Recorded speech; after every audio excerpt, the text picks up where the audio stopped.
Let's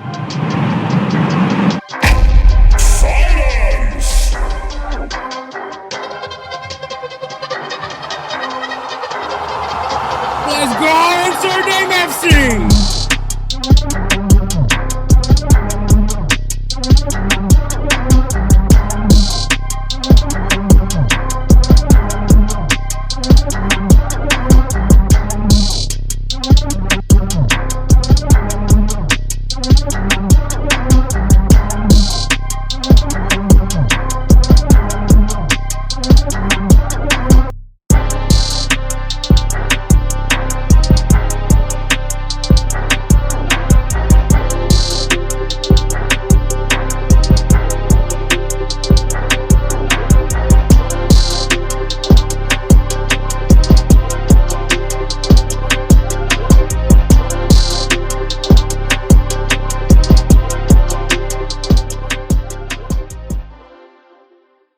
What is up, everybody? My name is Hector Flores, host of the Insert Name FC podcast, a member of the Belly of Sports Media Network.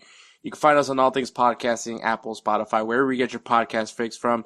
And, of course, you can find us on the full video version of this episode is on Belly Up's YouTube channel. So you guys check them out, Belly Up Sports YouTube, and you'll find us there. Amongst other great podcasts that are available at Belly Up Sports.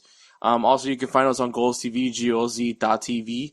That's how you can find the full video versions of this episode. And, of course, the videos that we also have on our YouTube channel. We usually break these episodes down into shorter videos, and we discuss here. And that will be available also on our YouTube channel. So please subscribe also to Insert Name's YouTube channel. Follow us on all social media platforms, Instagram, Facebook, X, at Insert Name FC.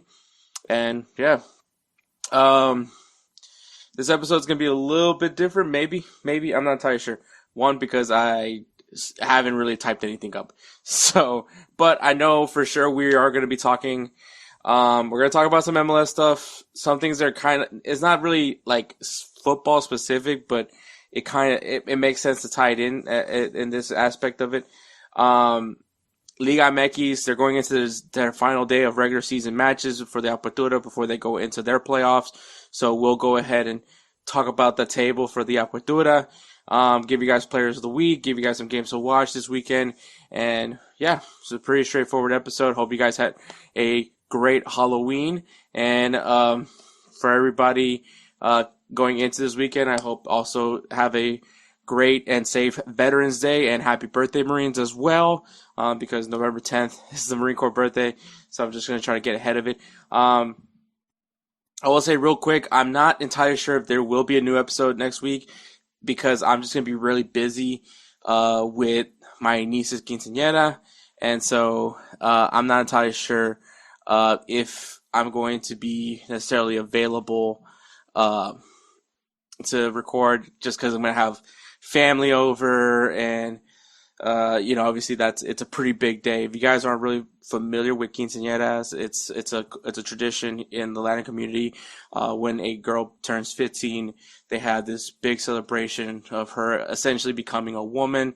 And yes, my niece is going to be 15 years old. Yes, probably going to be an emotional wreck that day, but so because of that, obviously that's like the priority. So if I don't have time to record, it's probably because of that reason. So I'm just going to get ahead of it. I'm going to say there isn't going to be an episode. It is what it is. But if not, maybe I can figure out a way to get an episode out, even if it's just going to be like a 30-minute episode. But we'll figure that when we get there. Pretty straightforward episode. Like I said, not everything's typed in yet. Actually, very much nothing is typed in right now. But I'm going to try to get this episode out and give you guys a good one. So, sit back, relax, and enjoy this episode. Let me tell you guys about Belly Up Sports. Belly Up Sports is the internet sports bar. Go ahead and check out their website, www.bellyupsports.com, to read some great articles from great writers all across the country, from hockey, baseball, golf, soccer, you name it. Belly Up Sports is the premier, not your average website. All right, guys. Before I get into all the topics that we're going to talk about in this episode, which, just going to say it again, I have no idea what we're going to talk about here, but it's look, no one likes the playoff format here in Major League Soccer. I just want to get right into it. It happens now ever since now Messi. Messi is here now, right? Going back to last year, just people now like learning about this playoff format. No one likes the playoff format. I just want to say this again. No one likes this playoff format. No one likes this best of 3 round 1 of the MLS Cup playoffs. We don't like that it has so many teams in the playoffs. We don't like that when you finish round 1, we take a break for the international break. And you know, like we get it. We get it. It's not that we don't get it. We actually really do get it, and we also are very much annoyed of it. We don't like it either. So I just want to reiterate that to the people that just feel, and it's always the people that don't watch MLS. And you know, you guys complain for it for someone that's just not very much at all like invested in MLS Cup playoffs. As someone that is invested in MLS Cup playoffs because I do want to see the MLS get better, I want to see the MLS improve, and I know that this playoff format sucks. Here is the reason why this playoff format is for what it is. Because once again, yes, people are trying to grow this game in this country. It's not shocking. Look, the U.S. is in fact has a fandom for football. I'm talking about football, not American football. There is in fact a fandom. The problem is that it is not towards MLS. It's not amongst the local game here. It is very much more so overseas. There's a lot of people that love La Liga, people love Premier League, and I am at no fault of it either. I also like those leagues. I watch overseas. I watch, and it's part of my upbringing. I also watch Liga MX. If I actually was able to figure out how to watch it, I'd probably go watch Brazilian League and the Argentinian League. I know they play them from time to time, like on beIN Sports, but it's not something that I get to everyday watch, But the whole point of me saying this is because for MLS, they need to try to gain new fans. And new fans means that they're probably not football fans to begin with, or they don't like MLS, but they love football. And so what do you do here? How do you get, I guess, in some aspect, a way to combine that? How do you combine the American fan with the with the football fan, not with the American fan and the football fan that lives in the United States? How do you get those two to watch Major League Soccer? And they've been going through different ideas to try to get people to watch it, and maybe it hasn't worked out. I mean, yes, Lionel Messi has helped in some aspect, but at the same time, it really hasn't. But the reason for the playoff format, the reason why the format is what it is, the reason why there is a playoff to begin with, is because, once again, this is how you have to, in some way, make it relatable to the American fan, just the American sports fan. And for them, what they know is playoffs.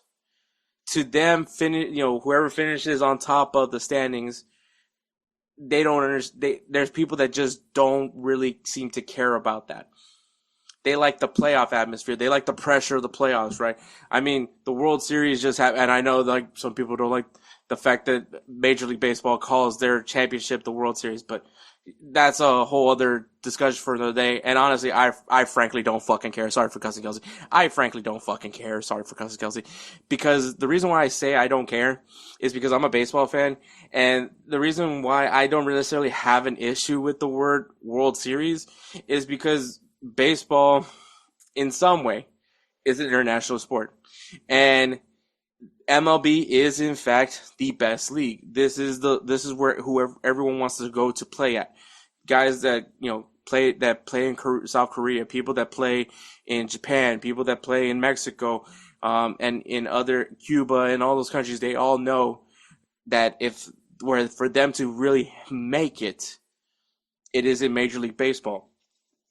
And so I understand that concept, that why it's called the World Series, because specifically those countries that do follow baseball. Once again, the Caribbean nations, which obviously like Puerto Rico, Cuba, the Dominican Republic, even Curacao, Venezuela, which I mean I know that's South America, but still, Venezuela, some places in Colombia, Nicaragua, those countries that do like baseball, that grew up watching baseball, or have their own baseball programs, like they're watching the World Series. Same thing with people from Japan and South Korea, and even all the other regions that do have their own baseball programs.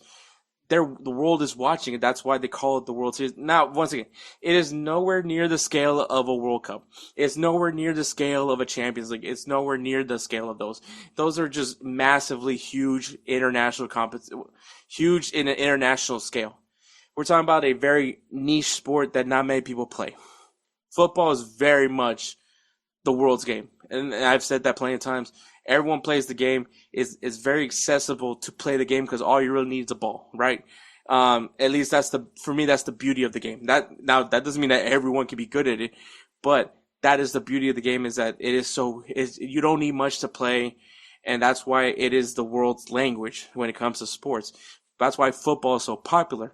And I hate all these stupid, like, we've been watching a lot. I've been seeing like nothing but videos of just people trying to debate like what's harder, soccer or whatever random sport they want to compare it to. Who gives a flying fuck? Sorry for cussing, Kelsey, but who literally gives a fuck about this shit? Like, okay. Look, at the end of the day, to make it as a professional in any sport, regardless of what the sport is, whether it's football, American football, basketball, baseball, hockey, whatever sport it is, to get to a professional level is still, at the end of the day, that is a top thing to achieve. And I don't understand why people have to belittle every sport because either they just don't watch it, or for some reason they feel like their sport is not getting enough love versus that sport. If you don't understand why football is so popular amongst the world, that's your own problem. That's your own fault. That has nothing to do with why, at the end of the day, more people around the world would much rather watch football. More people would much rather see people kick a ball than watch NFL, than watch MLB, than watch NBA, than watch any other sport. And that's fine. If you love those sports, that's fine. But here's the real kicker at the end of the day. That opinion that you think you have that's somewhat valid, no one gives a fuck. Sorry for cussing, Kelsey. Just like whatever I'm saying here, no one gives a fuck what I'm saying. Like that. That's the whole point of an opinion. It's not factual. It doesn't have like and like at the end of the day, it's an opinion. If you don't like football, you don't like football. If you like basketball, great, you like basketball. But that does and just stay there. Be happy with your sport. Stay there. Why do you go? First of all, you're going into other people's content for sports that you don't really care for, to share your 2 cents. One, they don't really care. You're giving them numbers. Secondly, but the whole point of all this is that, like, and unfortunately, that's where the MLS is fighting, right? Because you have the American fan that probably just doesn't care too much about soccer, and then you have the Americans that do watch football, but view MLS as a lesser product because it's nowhere near the level of Europe. Now, and that's like a whole other issue, but the way I'll say it like this is that there is other countries of, prime example, El Salvador. El Salvador is a football nation. People love football in El Salvador. It is probably the most popular sport in El Salvador. They love football. They have a league in El Salvador that does get good attendance, that clubs are supported. People are fans of those clubs. Prime example, I'll use it for what I know. So my family is from Metapan. The club that they have is Isidro Metapan. That is the club of that community. That club, Isidro Metapan, I believe, are 10-time champions in the Salvadorian League. And once again, they are proud of that club. They support that club. Now, there's also people from El Salvador. I'll use an example right now. My nephew is a Barca fan. He loves Barcelona. But his club is like he identifies Barcelona as his club. That's who he roots for. That's who he supports undeniably. Does he love Isidro Medapan? Yes, he does. So there's other countries that do this. Like, it's not like weird. And maybe people will argue that the Salvadorian league is probably a very beneath league. Like, it's not a great league.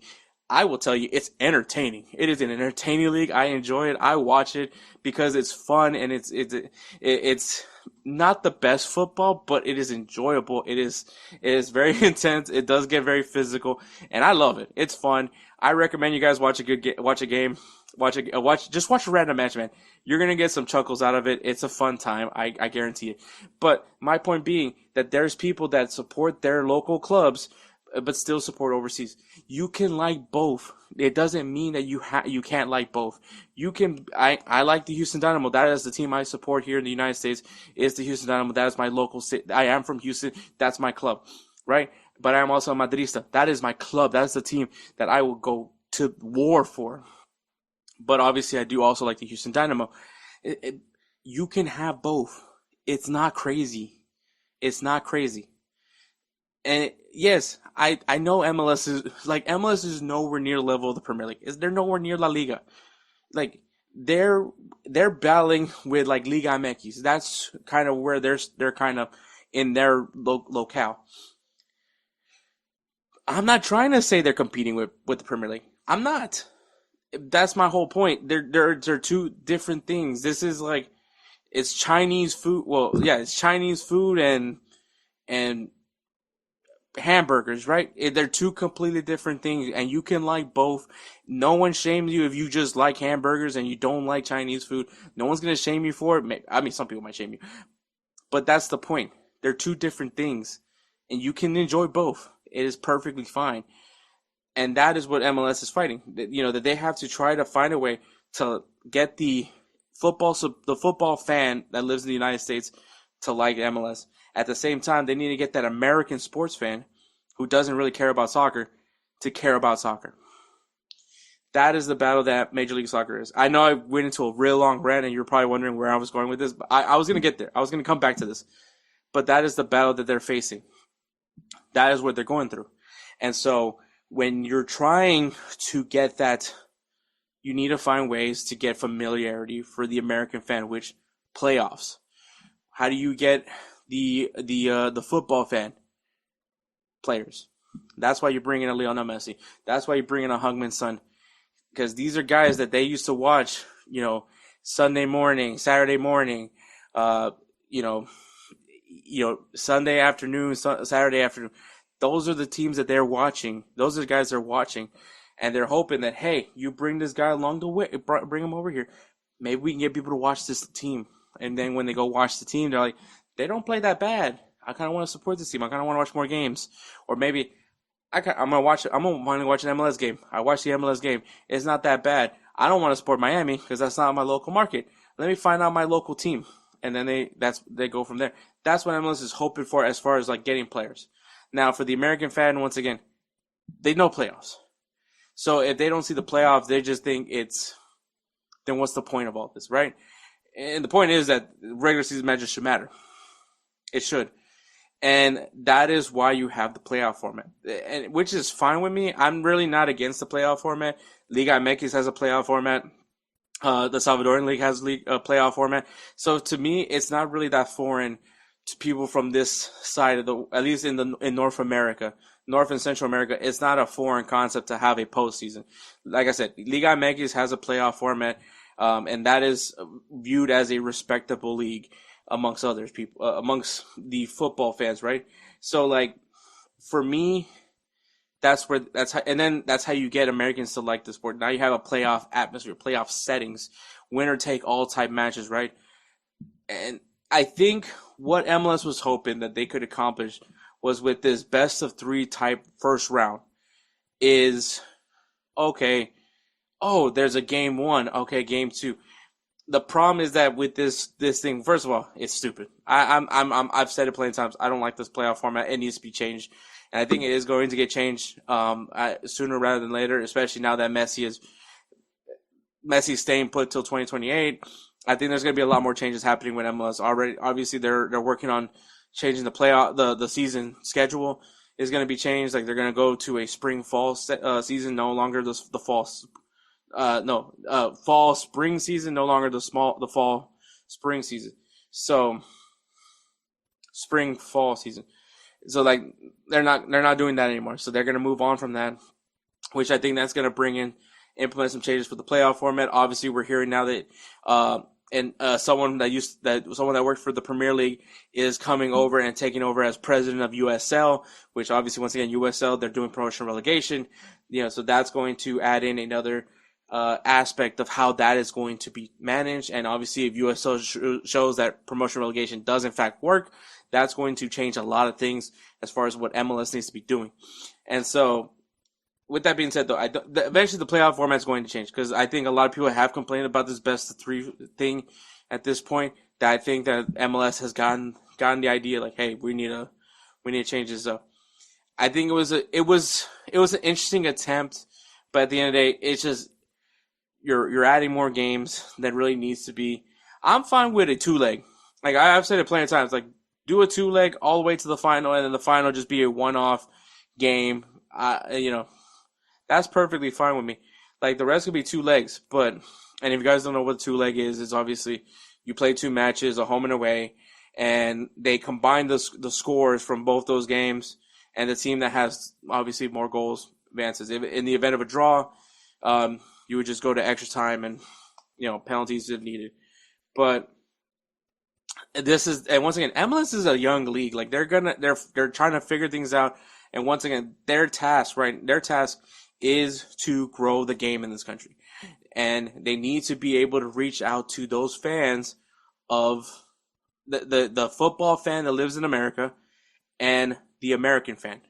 Like to get those two to get in on MLS. That's really the challenge.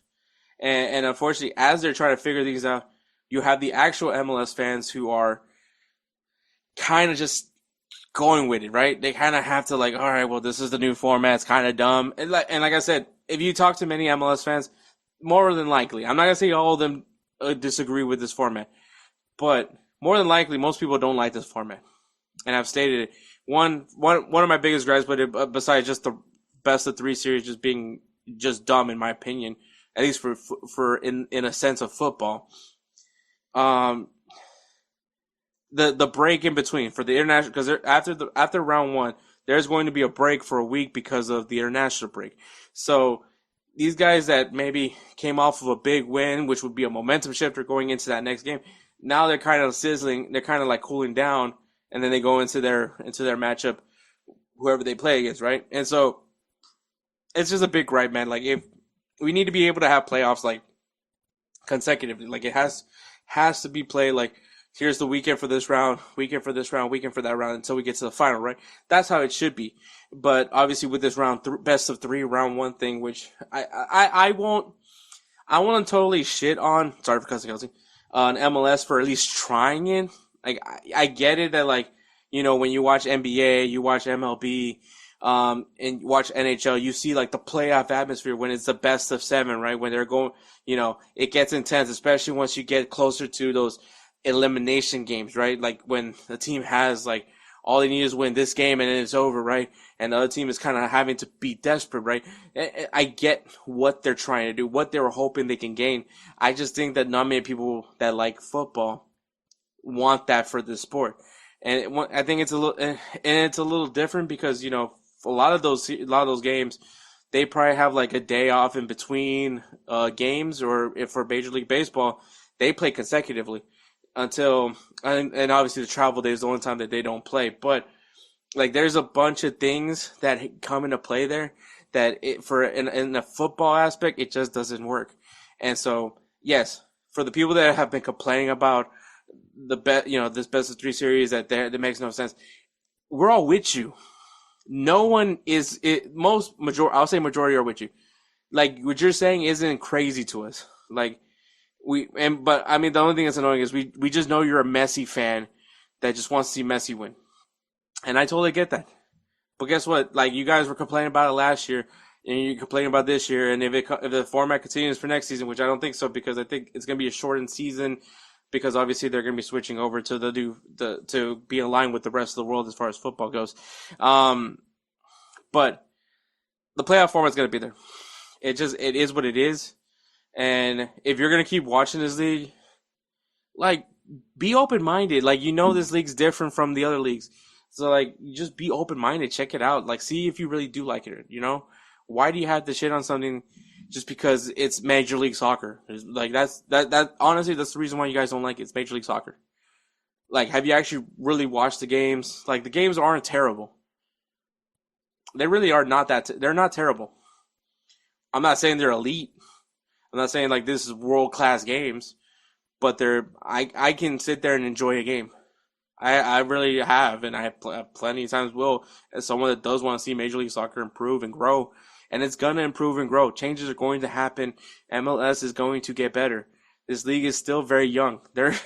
I'm older than Major League Soccer. That should just tell you how young this league is. Like, that's how it is right now. It's going to get better. I say give MLS a shot. Really give it a shot. Give it a fair shot. Don't go in with already you have to go in open-minded. You cannot, like, for any reason, go in there already with criticism. Like, go in open-minded, just watch it for what it is. And this is coming from someone that once didn't take MLS seriously. I didn't like MLS at one point. I just didn't. Didn't care too much about the atmosphere. And once again, this was things that I just didn't bother to learn about. Like, and when I in fact watched an MLS game, it was mainly, so, like, obviously I'm a U.S. men's national team supporter, and so a lot of the guys that played for the U.S. played in Major League Soccer. Specifically, my favorite player, Kobe Jones. So I finally was like, you know what, LA Galaxy, that's where Kobe Jones plays. Let me watch a Galaxy game, and I remember watching that Galaxy team. And I was like, this team's actually pretty good. And I was actually enjoying watching the game. I didn't have a problem with the way they play. Like, I didn't feel the game was beneath me or first of all, fuck, you're sitting there watching on a couch. Like, who are you to say that that's what a game is better? Everything's better than you to begin with. But I think that, like, when you go in with an open mind, you see for what it is, and it's really not bad. Now, did I become an LA Galaxy fan? Fuck no. But I did gain an appreciation for MLS, and for me as someone to understand that, like, if we're trying to grow the game here in the U.S., MLS needs to be supported. Because if we don't have a local league, then the game isn't really going to grow. So it is important to have the MLS. MLS is, and I know USO and all that, I get it. But at the end of the day, everyone, when you think of U.S., when you think of the leagues in the U.S., you don't think of USO. You think of Major League Soccer. Now, maybe things will change at some point, but for the meantime, it is Major League Soccer. So, just needed to get it off my chest at that point. But, all right, we'll move into whatever conversations, whatever headlines we're going to have for this episode. Hey guys, this is Hector from the Insert Name FC podcast, here to tell you guys about Candidips. It is a great tasting, superior alternative to traditional dip, using CBD in a way that is radical, enjoyable, and effective. It comes in 5 core flavors: wintergreen, mint, citrus, mango, and American spice. Candidips CBD is the new evolution in dip, allowing guys to enjoy great, long-lasting taste without the downsides. If you guys want to go ahead and try them out, use the code BELLYUP20 at candidipcbd.com. Once again, BELLYUP20 at candidipcbd.com, and you'll get yourself 20% off your purchase. Thank you again for Candidips for being a great partner of Belly Up Sports. All right, guys. So, headlines for this week is going to actually involve El Clásico. All of them is going, in some aspect, El Clásico, but it's like Real Madrid and Barcelona-esque. So we're going to talk about the aftermath of El Clásico. If you guys don't know, been living under the rock. The Rock. Some of you may get that reference, and maybe most of you guys won't. A lot of shit happened after the El Clásico. Sorry for cussing. So we'll start things off with Lamine Yamal. Now, I said I shared my thoughts on Lamine Yamal, and honestly, I am perfectly fine with him talking his shit. Sorry for cussing, Kelsey. It's perfectly fine. Like the thing is, you don't what people don't want to understand is that the rivalry needs to be the rivalry. Like there needs to be pettiness between the two. Like it's perfectly fine. Lamine Yamal. Like, here's the thing: if Barcelona would have won, no one would have said anything about Lamine Yamal. No one would have said a thing. Well, I mean, also it doesn't help that in this game, Lamine Yamal just wasn't a factor in this match at all. But at the end of the day, he's a kid. He's gonna talk his shit, and I'm fine with it. But that's the problem. Well, not the problem, but here's what comes with when you talk your shit. You either back it up, or you don't. And in this case, he wasn't able to back his shit up. It happened. You know, obviously, if you guys aren't fully aware, he made some remarks about Real Madrid, calling them, basically accusing them of cheaters, saying that they rigged the games, all that stuff, which, you know, I made a lot of jokes about. That's pretty much calling the kettle black, and respectfully so, especially when you think about all the accusations that Barcelona received for paying referees. This isn't a he say, she say kind of thing. I'm just saying both clubs do get favorable calls from referees. They are the two biggest clubs in the world, so you would expect them to get some favorable calls from time to time. And this is coming from a Madrista that I'm fully aware we do get favorable calls. But that doesn't dictate how these matches perform, is all I'm saying. Obviously, he made his remarks, right?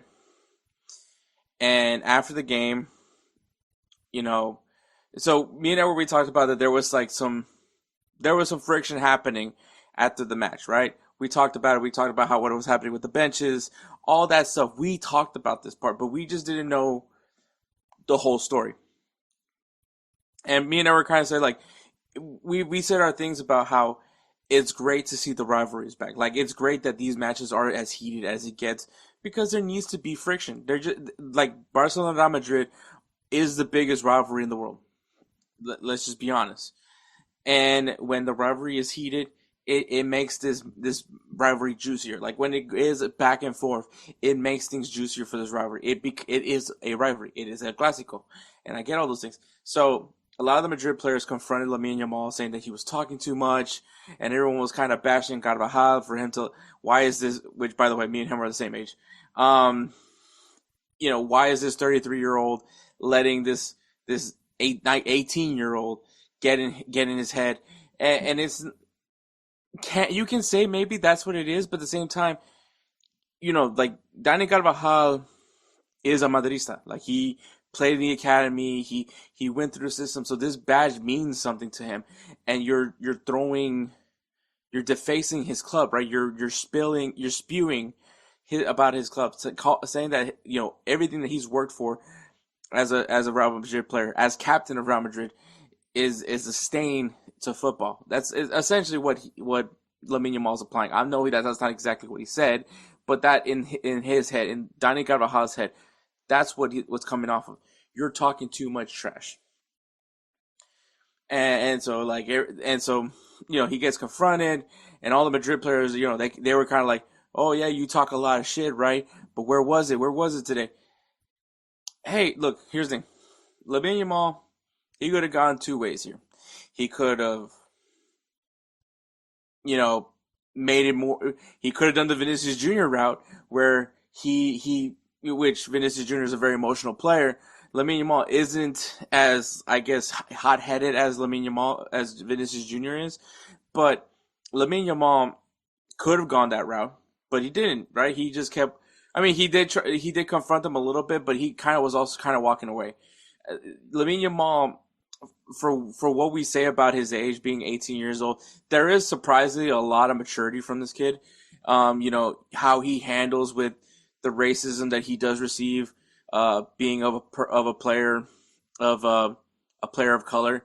You know, like those are some things that he's able to handle, right? He keeps it professional, and yes, maybe not the most professional moment for Dani Carvajal, and I get it, But this is a Clásico, and that's kind of where I'm like, I'll let it slide here.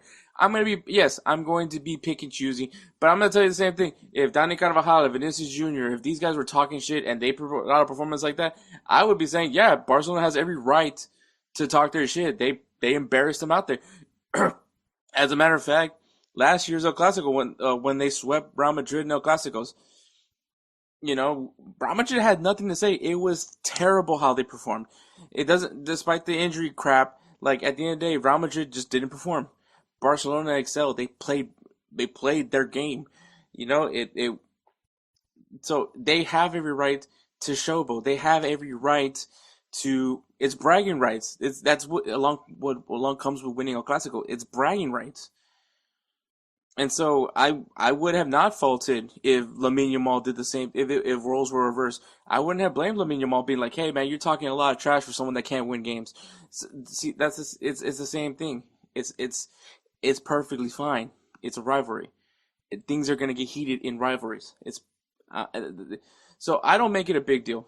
Lamine Yamal said his thing, and the one thing I will say, so people that think the only thing I said when he came out saying all that stuff, I was like, he better be able to back it up. He better be able to back it up. To that game, El Clásico, which just wasn't his day, and that's what people are going to talk about. That he said all that stuff, and look where it's at. And I'll throw it in on Vinicius' side. Vinicius says a lot of things about Spain. He said he's very opinionated of the racism that's going on in Spain. And people say, oh, he can't be talking about that stuff. He can't be saying these things about the country he plays in. Sure he can. You very much can. There is no world that says you're not allowed to speak. Like, this is their truth. This is their reality. However they perceive it. And let's be honest, these guys do receive a lot of racism. And I'm not going to say it's perfectly fine. That's terrible. But there's ways of how to address the issue. Lamine Yamal does it a completely different way. Vinicius clearly does it a whole different way. But I just wanted to point the only thing I was trying to state from that, the whole racism thing. I'm not trying to make this whole racism discussion, but Lamine Yamal, he's in a position where if he's going to speak things, he's going to be vocal about things. He's got to know that he's going to get confronted for the things that he says. He got confronted for what he said, and I think, hey, he could have made that situation a whole lot worse. So I commend him for that part. But once again, I don't blame the Real Madrid players confronting him about it. You're spewing things about their club. So yeah, that club means something to them. You're saying all these things about them. They're not gonna appreciate it. So yes, they're gonna talk crap. They're gonna talk their shit as well. It's the same thing as Lamine Yamal's gonna talk his shit. Real Madrid players are going to talk their shit too. Sorry for Kelsey. But that's really what it comes down to. I'm not saying that, Lamine Yamal needs to stay quiet. I'm not saying shut up and dribble. He's going to develop his personality. He's still young. He's still going to, we're going to find out what kind of player and person Lamine Yamal is in years to come. And this is just another part of his origin. We're still in his origin story. It's crazy when we think about a kid that has had so much success at such a young age. But this is just the beginning of Lamine Yamal. This is just a chapter of the storybook that is Lamine Yamal, and I hope it's going to be a fun story to begin with. But like this whole, oh man, let your game do the talking. He's gonna let his game do the talking. Let's be honest, man. This kid he's fun to watch. He's what makes you feel really excited about the future of this game and all these things. But at the same time, man, like there's limits, right? There's limits as how cocky and arrogant you can be. I don't think this is in one of these cases cocky and arrogance. This is a guy that plays for Barcelona, plays for the Barca badge, and he's not going to like Real Madrid. He's just not.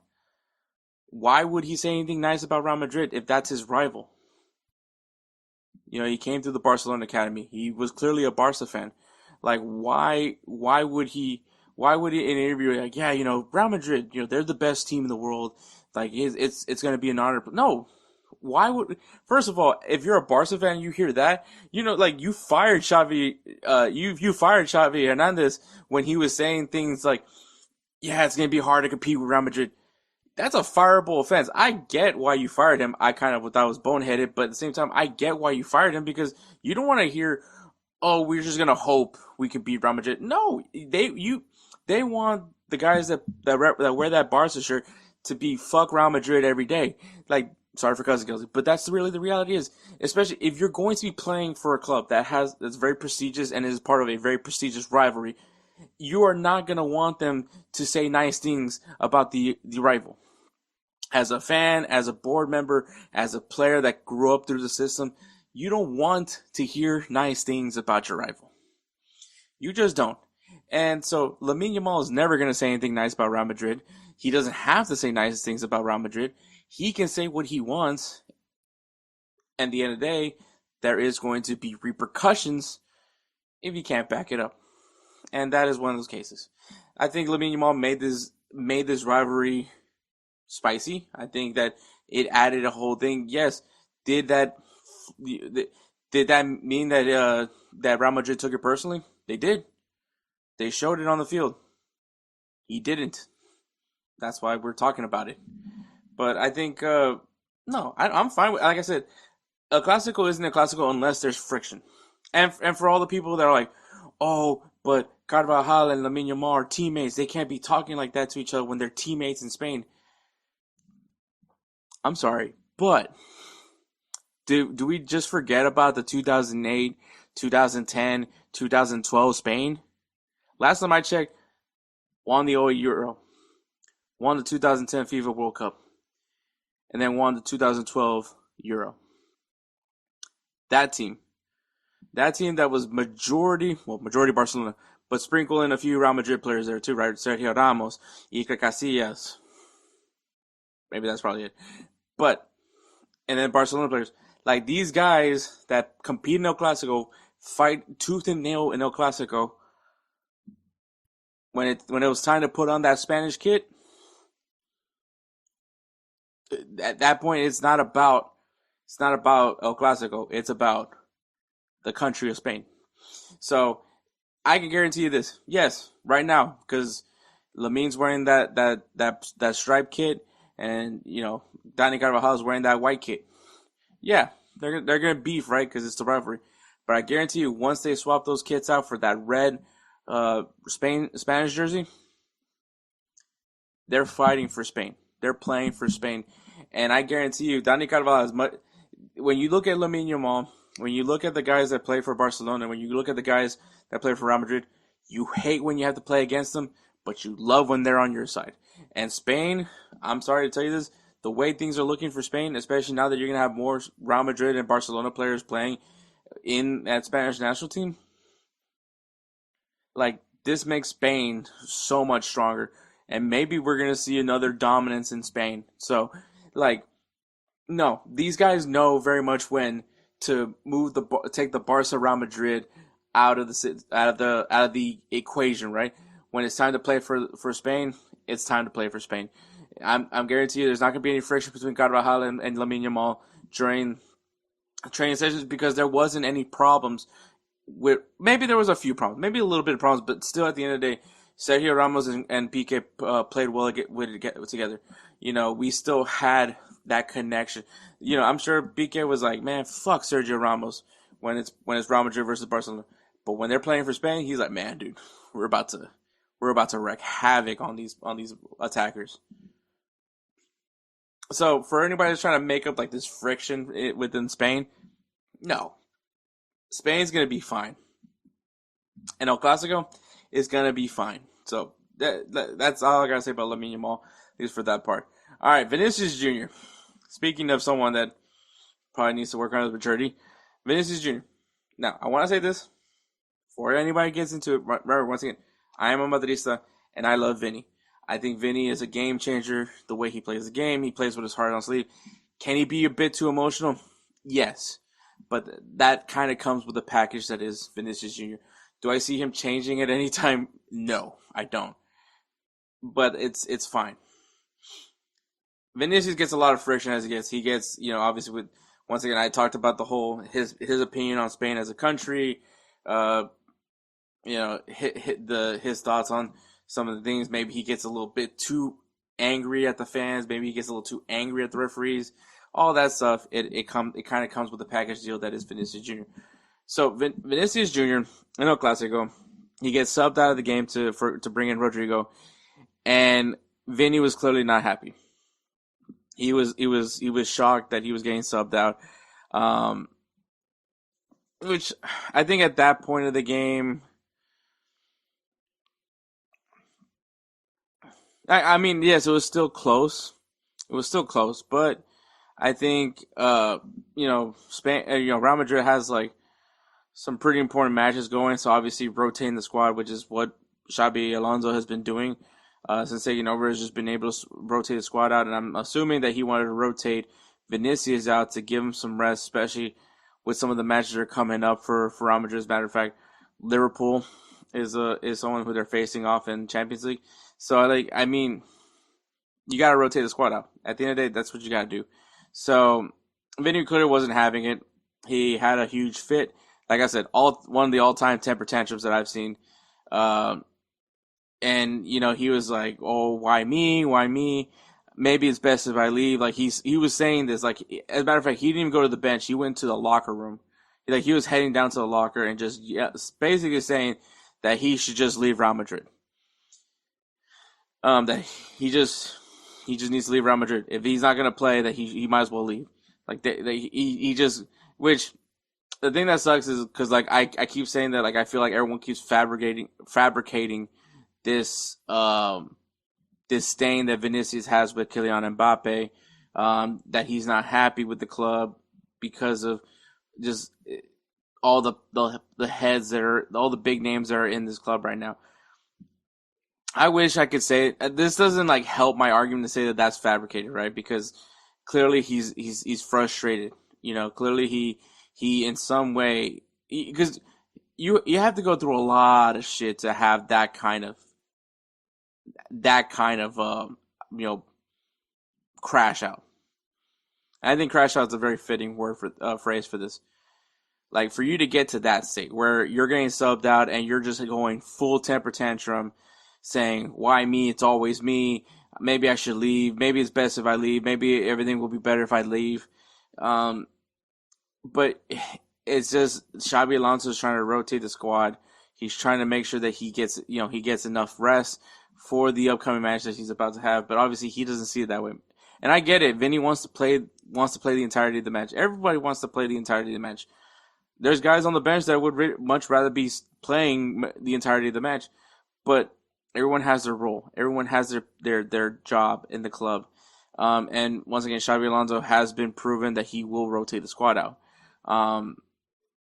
Clearly, Vinny wasn't having it. And once again, this kind of goes back to people criticizing Vinny's maturity, right? Like, when your coach tells you you're coming out of the game, you just kind of accept it. You might not agree with the decision, but at the end of the day, the manager sees something that clearly you don't see. But once again, I think it kind of goes back to maybe Vinny just being used to the way certain things were when Carlo Ancelotti was here, versus how Xabi Alonso is. And he stated an apology. Everyone kind of was making more of a big deal because in his apology he never addressed Xabi Alonso. I think he kind of did because he's like, I want to apologize to my teammates. I want to apologize to the staff, the people around Madrid. I mean, staff technically counts for Xabi Alonso, but once again, people want to read in what they want to read in. And from interviews that they had with Xabi Alonso, he spoke and said, yeah, we talked, we had a good conversation. Like they were asking if he's going to punish Vinicius Jr. I ain't going to lie to you.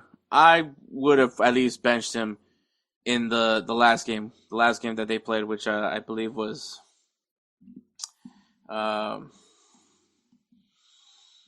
forgot who they played, but it doesn't matter. They won. It was a blowout too. But like I would have personally have benched him. That's just me because hey, you're gonna be like that. All right, bet you're not gonna play this next game. That's me, but obviously, clearly, I'm not Xabi Alonso, which is probably a good thing. look, if Xabi Alonso says that they clear the air, that they're good, I'm gonna take the word for it. Now, if you're the board and you're a Madridista, maybe you're kind of worried because Vinny and Real Madrid have been trying to secure a deal to where they lock Vinicius Jr. till 2030. Um, maybe this, if all of this is really true, like if all this is actually happening, that Vinicius Jr. is just not happy at Real Madrid because of Xabi Alonso, and he would much rather go elsewhere. Um, look, if you can't get a deal done, sell the guy. Like at the end of the day, if all Madridistas understand this, no one is bigger than the club. No one should ever be bigger than Real Madrid. When you come to Real Madrid, you're playing for Real Madrid, the history of Real Madrid, everyone that has played for Real Madrid. Like that sure means something. And if Vinicius Jr. can't put his pride aside and just be all in for Real Madrid, then maybe it's best for him to leave. I think also, obviously, a lot of people have like some imaginations. Obviously, there's rumors now that Erling Haaland might be an actual possibility for Real Madrid, which, I mean, if you think about it, Mbappe would then finally be able to be on the wing. You got Erling Haaland playing the 9 role.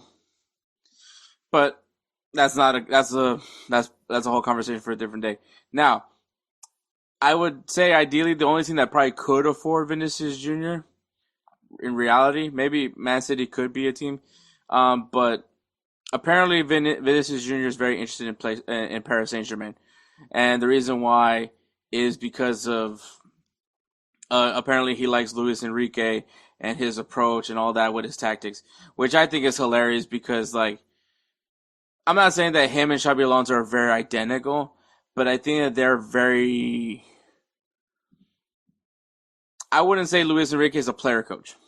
I think that's like if I was Vinicius, wouldn't I want to go somewhere that is a player's coach type of guy? Because I mean, and Luis Enrique might be a player's coach. I'm not saying that he's not. He is someone that has played, but like I don't know. I don't think he's necessarily as much of a player coach as you think.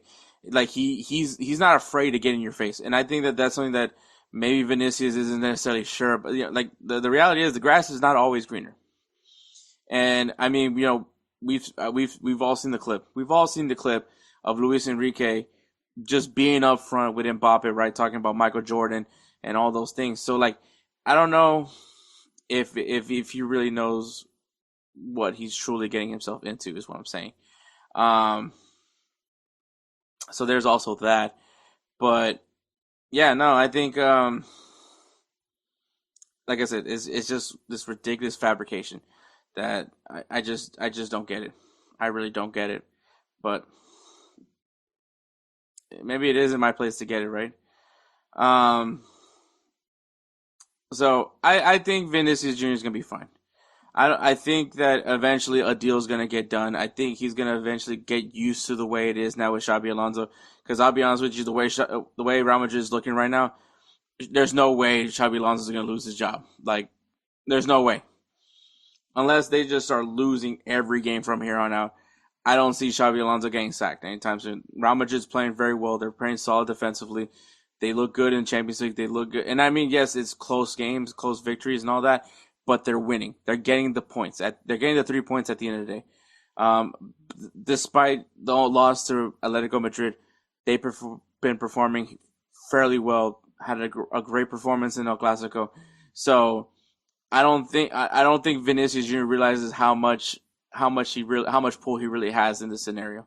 So that's kind of where I'm coming off of that, on at least in that aspect. But I think Vinicius is going to be fine. Like I said, he's a very emotional player, and I think with emotional people, you can't let what they're going to say right at that moment dictate how they're really going to be. He's going to cool down, and eventually cooler heads do prevail. And so I think he's going to be fine. It was a clear overreaction. Once he gets used to Xabi Alonso, everything's going to be okay.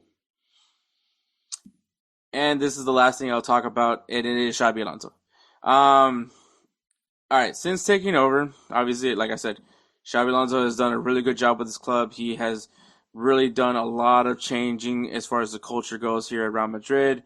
It's very obviously they're He's rotating the squad out. He's making sure these guys understand their roles, understand their assignments, and there is players that are very much benefiting from it, right? Like a lot of young players. Ada Guler is someone that's benefiting from the way things are right now with Xabi Alonso, and apparently some people are not like a fan of some of the changes that Xabi Alonso has. He's been really strict about with the team. He has rules that the team needs to follow, which extra gym sessions, extra film sessions. He's even put restrictions on who can attend the training and also be in the locker room. And for you guys to, I guess, to kind of give you guys a method to the madness, it is kind of more just to focus on training, right? To be focused and have the team's privacy, like have things to stay within house.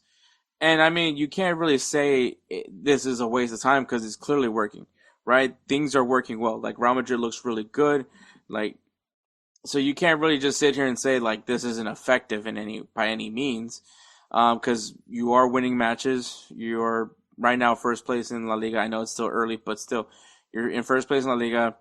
You're not too shabby in Champions League right now. So like, and you won El Clásico. So clearly, whatever Xabi Alonso is doing is working. It is great that you guys are getting extra workout sessions. Maybe that is helping you guys with your stamina, especially with a team that had a lot of injuries last year. You know, getting those extra reps in the gym to help, strengthen muscles, strengthen your body so you can kind of take a bigger toll when it comes to the season. Film sessions. I mean, I think the fact that you're being told that you need to go watch more film is a little bit alarming in some aspect, but like, and then the restrictions on the locker, I think once again, is just so we can stay focused. Let's get through this training session. Let me achieve what I want to achieve from this training session. And so the team is locked in. Locker room as well, I think, we need to free ourselves from distractions. We just need to be a team. We need to be cohesive as a team. And it matters that you don't have your entourage with you. So those, and like, I do remember when Xavi Hernandez took over for Barcelona, he had some very strict rules that Barcelona players needed to follow. And look, I get it. When you have gone through a different regime and you're used to that different regime and you go into this one, it's going to take a while to get adjusted to it. And obviously, Xabi Alonso is not Carlo Ancelotti. Apparently Xabi Alonso is kind of distant from the players. Like, I mean, which I think is just because Xabi Alonso is very much a student of the game. Like he's really thorough when it comes to tactics. So, I mean, maybe he distanced himself from the players, but I think that's when I don't really look. I'm not saying he's like kind of like doesn't care about the guys. Like, that's not what I'm saying, but that's why you have a coaching staff, right? Like, they're the ones that can be more direct and observant with the players, where he's really there to see the big picture, right? He needs to see everything that's going on. And yes, he'll go in and put in his 2 cents on one or few guys, but in reality, like, he needs to be able to treat fairly to everybody. But at the same time, like, he can't be distracted. So, like, I mean, and once again, he's not Ancelotti. And once again, Xabi Alonso is like, this is his second club managing, by the way. So like his second club, obviously he had his success at Bayer Leverkusen, and now he is here with Real Madrid, hoping to replicate what he was able to do with Leverkusen here at Real Madrid. Versus Ancelotti, who has been there, done that, right? Like, he has a ton of experience under his belt. He has at this point, like, he could do no wrong, right? Like, obviously he's kind of different from Xabi Alonso. He did play as a player. He comes from that Italian background. He has a different approach as a coach. Maybe he is a player's coach. The guy, like, you see him dancing with the players and all that stuff. That's not Xabi Alonso, and that's perfectly fine. That doesn't, and I mean, I'm not saying that Ancelotti wasn't a tactician master. Like, he knew how to put the guys in the right places for what they needed to do. Maybe not so much last year, but also last year was really hard. It was just a tricky year last year, so I'm not faulting Ancelotti for much for that. But to like say that it's a complaint be that he's not Carlo Ancelotti, well, of course he's not Carlo Ancelotti. He's Xabi Alonso. Like, he's gonna have a different approach than Carlo Ancelotti. Just like I'm sure Zinedine Zidane had a different approach versus Carlo Ancelotti and versus Xabi Alonso. Like, they're gonna be different guys. That's all. Not every coach is gonna be the same. They may have ideologies that are similar to their upbringing as coaches and players. But at the end of the day, their style is their style.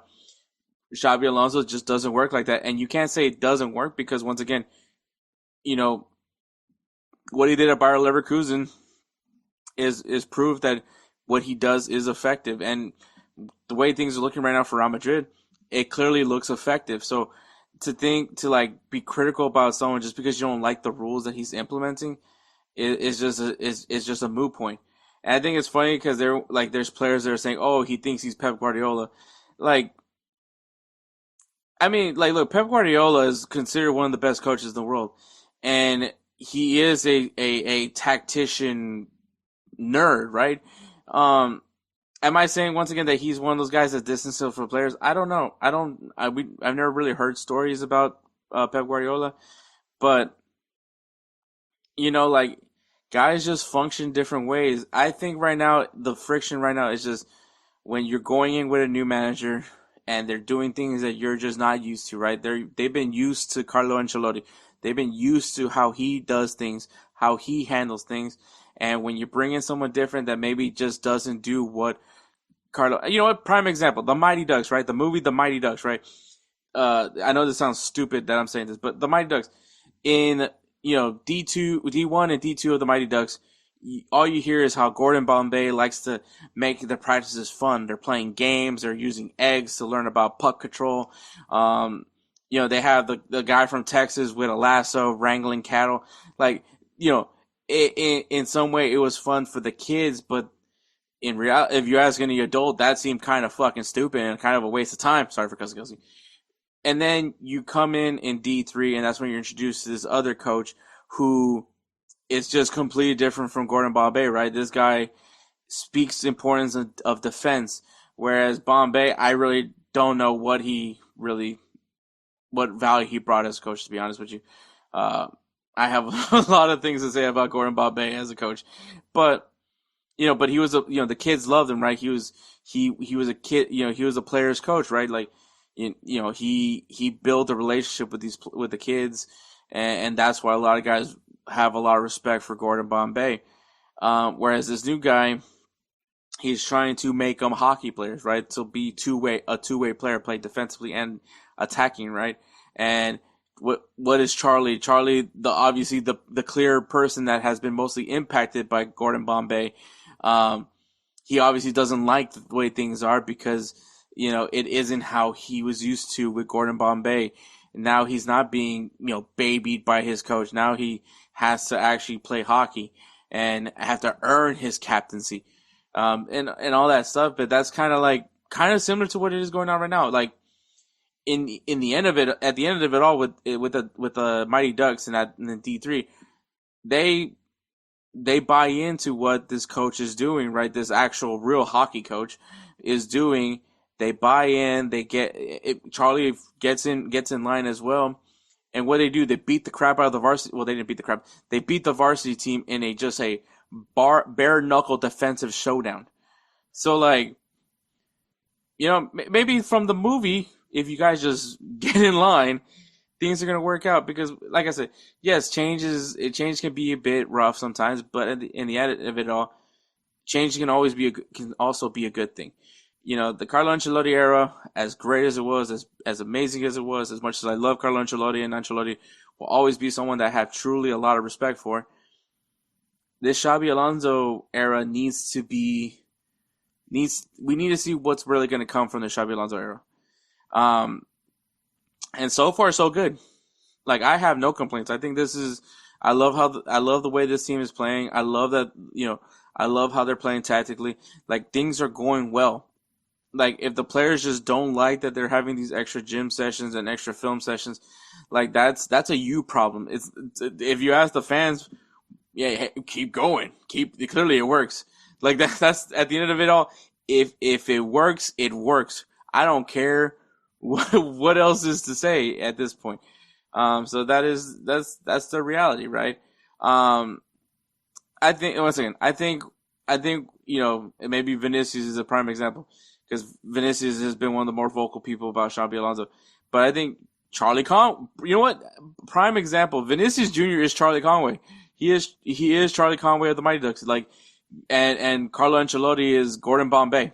Like he doesn't like this new coach. He doesn't like what he's having. He's making me defend. Like it's not fair, and all this stuff. And in reality, this is kind of what he needs. This is what Vinicius Jr. needs.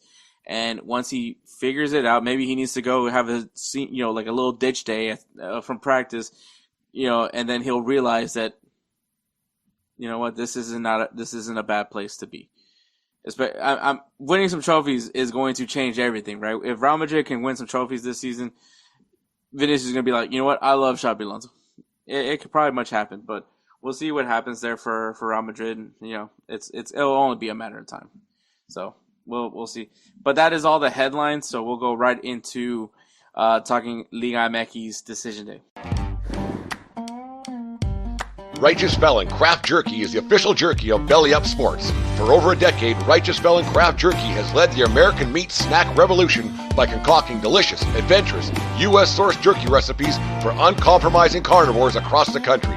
With 15 different flavors to choose from, Righteous Felon has all jerky lovers covered, and by using promo code BELLYUP, you will get 15% off your purchase at RighteousFelon.com. Do your taste buds a favor today and rip into a bag of Righteous Felon Jerky.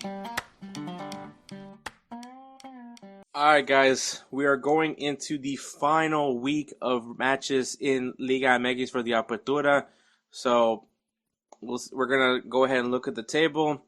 So for you guys, if you do not know how playoffs work in Liga MX, positions from first all the way to sixth place are automatically into the playoffs.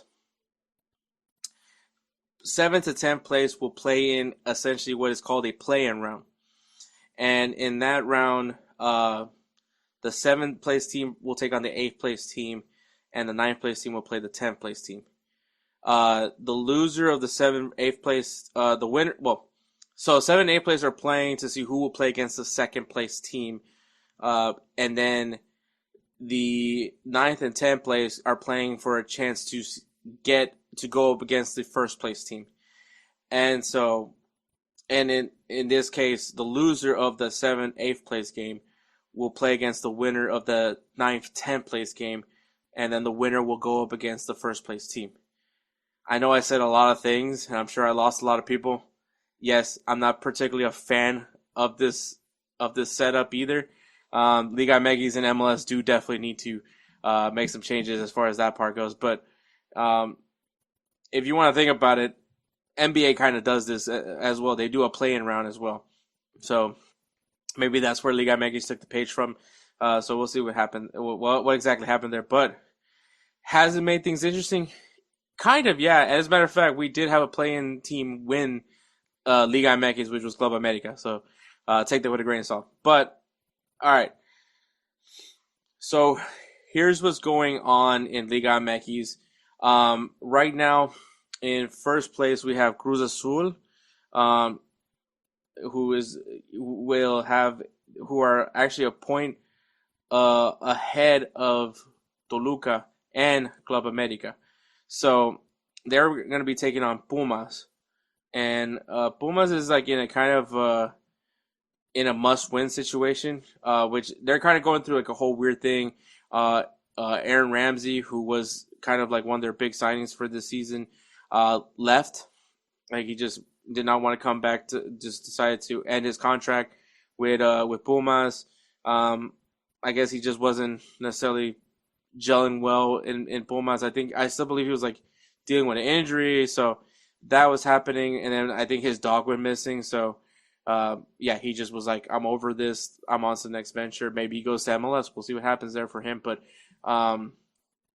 so Pumas is in 10th place, which they're actually also a point above Santos Laguna and Atlas. So they're in kind of like a situation where if they lose, they can be out of it. They can be out of this whole thing.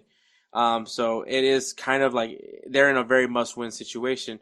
Now, Cruz Azul, they're also in a position where if they don't get I think kind of also in a sort of in a must-win scenario, especially to lock in that first place spot. So I think that matchup is going to be really interesting to see, just to follow because of placement goes. And then Toluca and Club America are playing against each other. So that's going to be interesting just because of, obviously, they're both in position to be able to jump over to get that first place spot. You know, at the end of the day, what is the real advantage for first place? Probably more than likely playing a team that has played 2 games, before they had to play you because of the play-in round.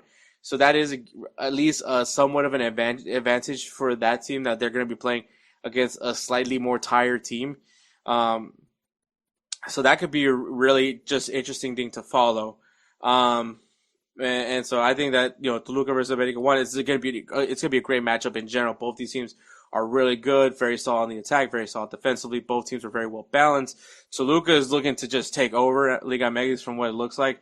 But yeah, I think that would be an interesting matchup to follow as well. And also not to be crazy, but Tigres is also still very much in it. They're still very much in it to like get first place as well.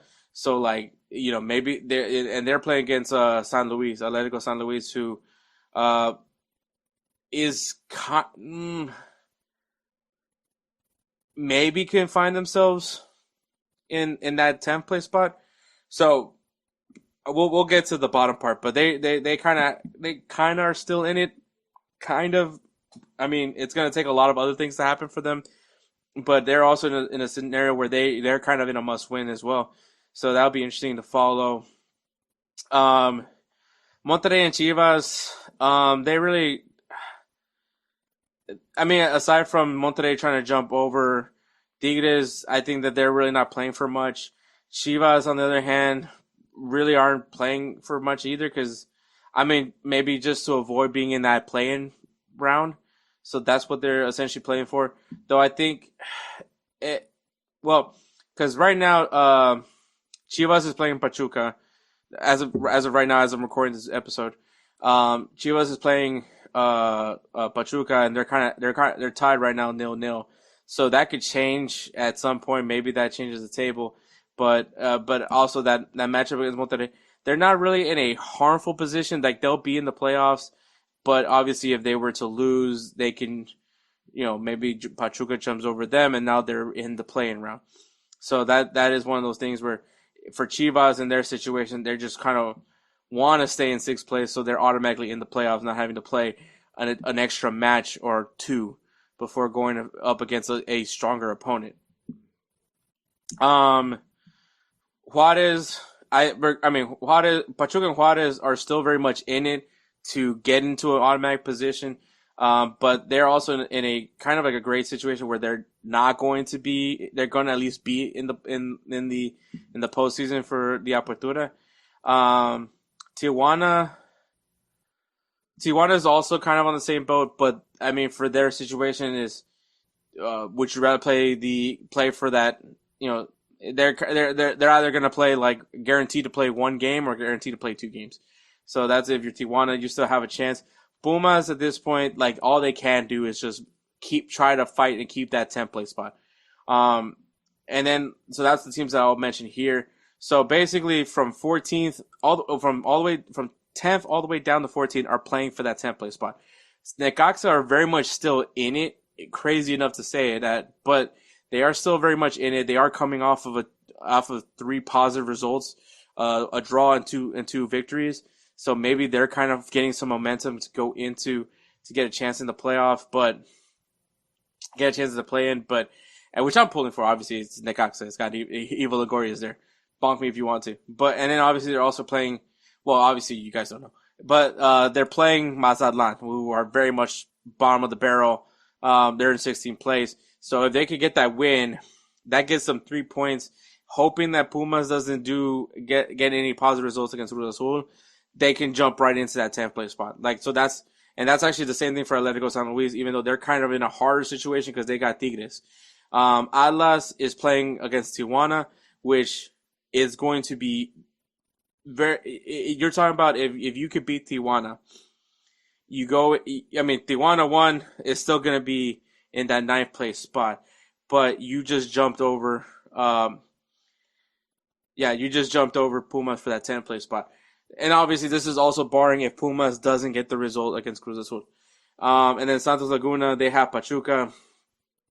Pachuca does still have something to play for because they are in that 7th place spot, so they can improve their chances to go up into an automatic playoff position versus having to play the play-in.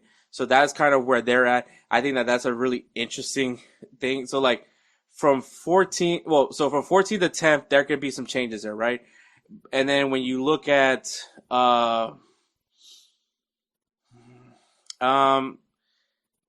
Ninth could jump up. It might be a little bit of a reach, but they could jump up into a playoff position. Kind of, maybe not.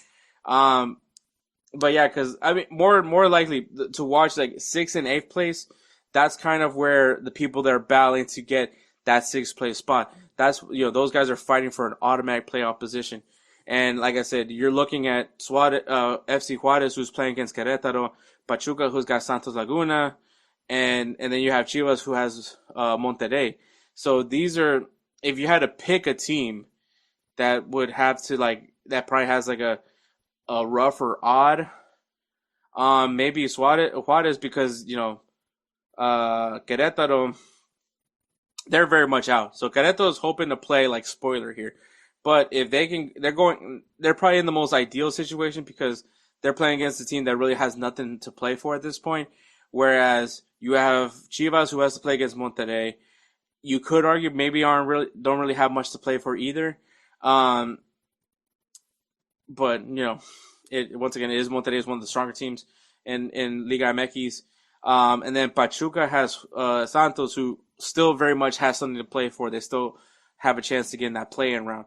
So I think that out of all the teams, Juarez might have the more least pressured matchup, because if they can just get the result, beat Querétaro, they could be in 6th place. So that I'm telling you, there's things to follow in this final day of Liga MX. So it's gonna be really exciting. For me, I will honestly tell you, for me it's going to be it's a follow. It's just who's going to get that last spot, because I think when you're talking about Necaxa can get in, Atlético de San Luis can get in, Atlas still has a chance to get in, Santos Laguna still have a chance to get in. Those 4 teams can jump over Pumas, and Pumas can also get very much out of the playoffs, just get out of the postseason in general. That is drama. That is exciting to watch. So I think that part of the table is going to be really interesting. I think also 8 to 6, and I'll throw 9th there just to be nice. But that will also be really interesting as well because of the whole who wants to not be in the play-in round, right? Oh, and there's a jump right now. Actually, funny enough, as I say that, there was a jump right now. Chivas scored a goal, so Pachuca is now in 8th place, and Juarez is now in 7th place. So because Chivas just scored a goal. That is kind of funny that just happened just now. That's kind of cool. But yeah, wow, that cool feature from FUTMob. But that was interesting. I didn't expect that to happen. But yeah, so Chivas right now just which is great for them because now they have 26 points. Obviously things could change. Obviously the game is still being played. Maybe Pachuca ties it. But now they're in a comfortable situation, right? Now, because now you're going against Monterrey. Juarez is probably the only team you have to worry about at least matching you. But it looks like Chivas has, the goal differential now. So at this point, if things stay the same for this Chivas versus Pachuca match, Chivas is in the driver's seat. Chivas is in the driver's seat at this point. So, because I think they do go to goal differential. So I think Juarez is basically 7th place. If this match is to stay the way it is with Chivas and Pachuca, that is really cool. I didn't expect that to change like that, so that's pretty cool. So, but yeah, for me, I think it's that 14 to 10th place to follow for this final decision day. Who's gonna get that last play-in spot? That's gonna be really fun. But yeah, man, I mean, This Liga Mega season has been really interesting. Toluca not looking like they're slowing down. Tigres is definitely one of the better defensive teams this season. But yeah, I mean, it's one of those really like it could be anybody's tournament. So I can't wait for it.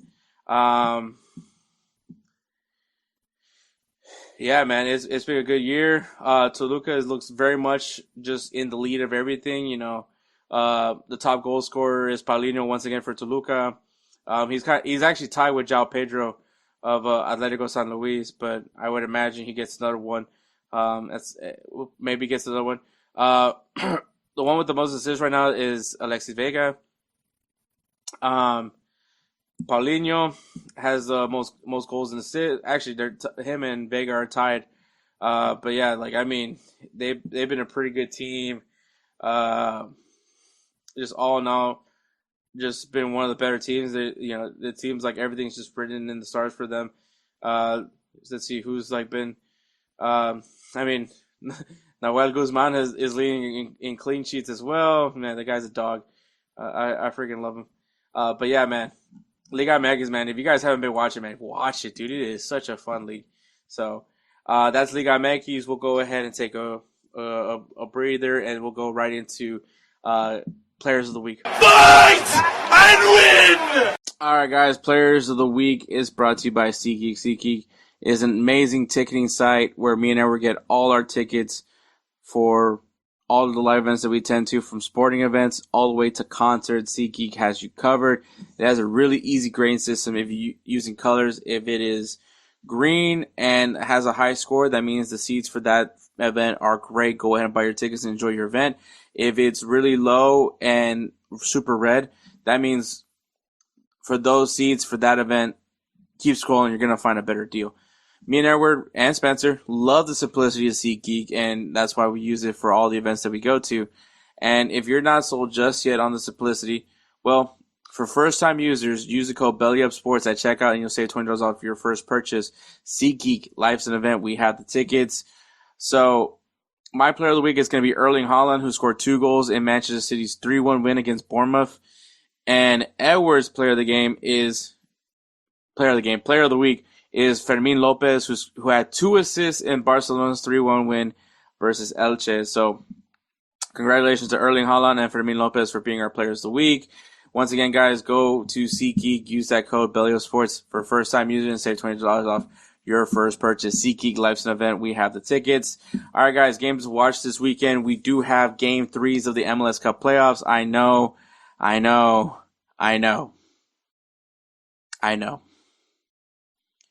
But they're going to be good. It's win or go home now. Who's moving on to the next round of the MLS Cup? We'll find out. We talked about it. It's decision day for Liga MX. Be on the lookout what's going to happen and how that playoff table is going to look like for Liga MX. We also have Boca Junior versus River Plate, one of the biggest rivalries in South America. So if you guys get a chance, go watch it. It's a juicy rivalry. I highly recommend it. In Liga, we got Strasbourg taking on Lille and Lyon taking on PSG. In the Bundesliga, we got Hoffenheim taking on RB Leipzig and SC Freiburg taking on St. Pauli. In Serie A, we got the Battle of Turin with Juventus taking on Torino and Bologna taking on Napoli. In La Liga, we got Espanyol taking on Villarreal and Sevilla taking on Osasuna.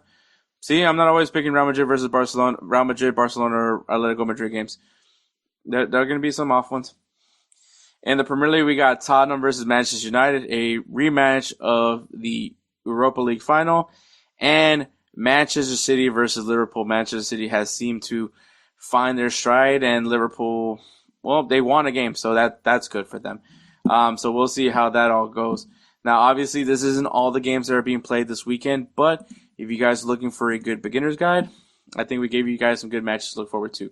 So we're going to go ahead and take one more break, and then we'll go right into wrapping this show up for you. Hey everyone, it's Ryan from No Credentials Required to talk to you about one of our newest partners at Belly Up Sports, SeatGeek. Yeah, live sports is great on television, but the feeling of being at the arena is a priceless experience. That's why our friends at SeatGeek are there to help you find the best tickets at the best prices. Not only can you get tickets to sporting events, but you can also get tickets to concerts, comedy shows, musicals, and more. Search for your desired event now at SeatGeek.com, enter promo code BellyUpSports at checkout, and you save $20 off your first purchase. SeatGeek.